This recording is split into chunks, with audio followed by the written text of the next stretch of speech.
Saya berharap agar seleksi ini dilaksanakan dengan transparan dan akuntabel dan segera ditempatkan di sekolah-sekolah yang sangat memerlukan.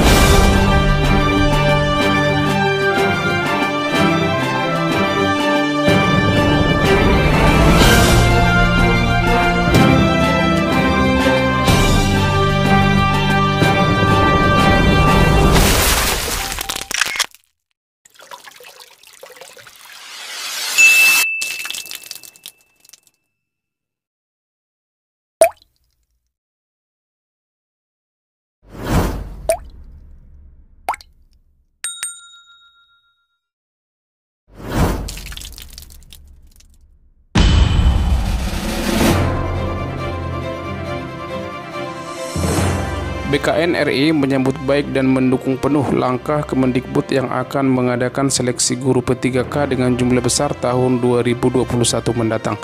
Sebagai gambaran, BKN telah menjelaskan tahapan-tahapan pelaksanaan P3K, mulai dari tahap awal pendaftaran hingga tahap akhir penetapan nomor induk pegawai bagi peserta yang dinyatakan lolos.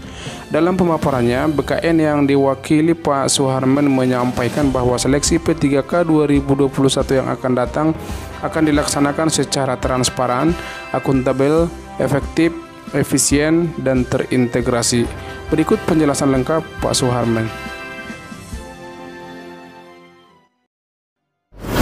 Pelaksanaan seleksi P3K guru atau pegawai pemerintah dengan perjanjian kerja untuk formasi jabatan guru, pada dasarnya prinsip pelaksanaannya, terutama di dalam konteks pelaksanaan seleksi, akan dilaksanakan secara transparan, akuntabel, efektif, efisien, dan terintegrasi. Transparan tentu saja sebagaimana proses pelaksanaan seleksi calon pegawai negeri sipil ataupun calon pegawai P3K tahap pertama yang sudah dilakukan beberapa waktu yang lalu, di mana semua publik masyarakat akan bisa mengontrol, melihat dari capaian yang diperoleh oleh setiap peserta seleksi. Sehingga tidak ada kemudian di dalam proses seleksi ada yang merasa dirugikan atau ada yang merasa dicurangi di dalam terhadap capaian-capaian seleksi yang dilakukan oleh setiap peserta.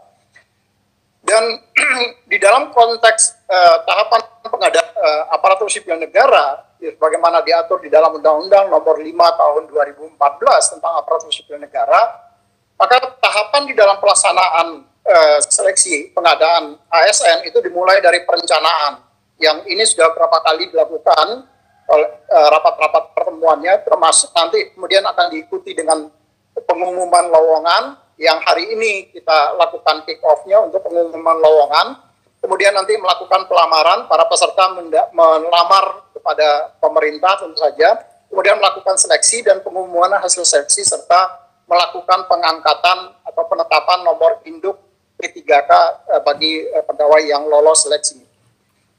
Dan di dalam proses seleksi ini ada beberapa instansi yang terlibat secara langsung yang tadi sudah disampaikan juga oleh Pak Teguh. Misalnya di dalam Kementerian Pan-RB itu terlibat di dalam menentukan formasi kebutuhan, berapa banyaknya formasi yang dibutuhkan untuk guru P3K ini di tahun 2021. Tadi Mas Menteri menyampaikan ada kebutuhan sampai dengan 1 juta guru. Apakah nanti 1 juta guru bisa kita penuhi sekaligus atau nanti dilakukan secara bertahap tetapi tetap tercapai 1 juta guru misalnya.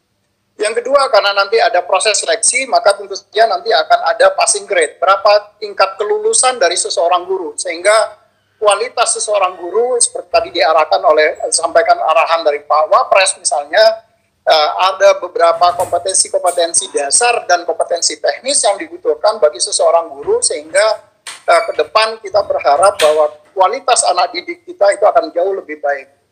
Nah, dari sisi BKN tentu saja kami di dalam konteks pendaftaran, semua proses yang dilakukan oleh BKN mulai dari pendaftaran itu sudah menggunakan teknologi informasi. Kita mulai dari pendaftaran kita menggunakan sistem seleksi calon aparatur sipil negara untuk P3K, di mana semua peserta nanti akan memakun pesertanya, kemudian mereka registrasi pendaftaran, dan termasuk juga melakukan pencetakan kartu ujian. Semua dilakukan by system.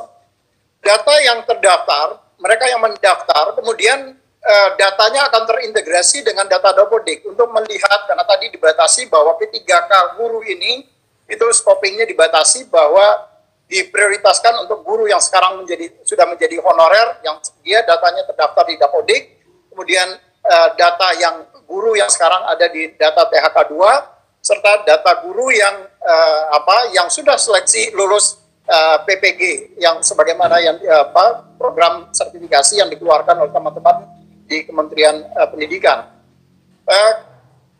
Karena di dalam Undang-Undang ASN, Undang-Undang Nomor 5 Tahun 2014 juga, yang berhak menjadi aparatur sipil negara adalah warga negara Indonesia, maka tentu saja nanti pada saat pendaftaran sistem juga akan terkoneksi atau terintegrasi dengan data Dapodik, data Dukcapil, sehingga kami memastikan bahwa semua data orang yang mendaftar itu adalah warga negara Indonesia. Nah, begitu nanti mereka setelah melakukan pendaftaran, maka data kemudian akan dikirim ke sistemnya Kementerian Dikbud, UNBK, Ujian Nasional Berbasis Komputerisasi. Semua proses pengiriman data itu akan dilakukan dengan menggunakan sistem. Jadi tidak ada data yang akan tercecer di tengah jalan. Begitu selesai pelaksanaan seleksi, maka nanti dilakukan pengolahan hasil ujian, itu juga langsung disampaikan kepada BKN untuk dilakukan pengolahan nilai dan sekaligus melakukan penetapan NIP.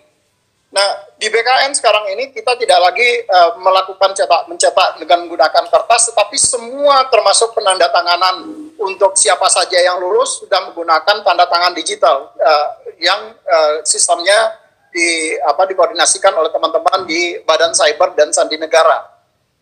Dalam konteks penetapan nomor induk pegawai BK nanti itu juga dengan menggunakan sistem informasi aparatur sipil negara. Jadi BKN termasuk nanti ke depan untuk melakukan unggah dokumen persyaratan yang dibutuhkan untuk pengangkatan seseorang menjadi calon pegawai negeri sipil ataupun calon pegawai P3K, itu sudah menggunakan sistem secara keseluruhan.